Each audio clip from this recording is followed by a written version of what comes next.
30, they say you are old. You die at 30, they say you are young.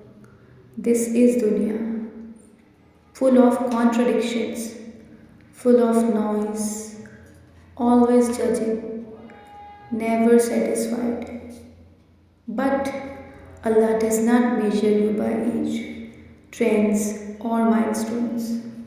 Your journey is yours because no matter what you do, people will see you through their own fears, their own timelines, their own limitations.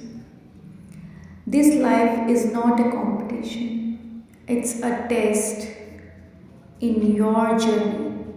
It's between you and Allah alone. So it's your choice what to opt. If you like this thought, please share as much as you can and keep me in your prayers. May Allah bless all of us.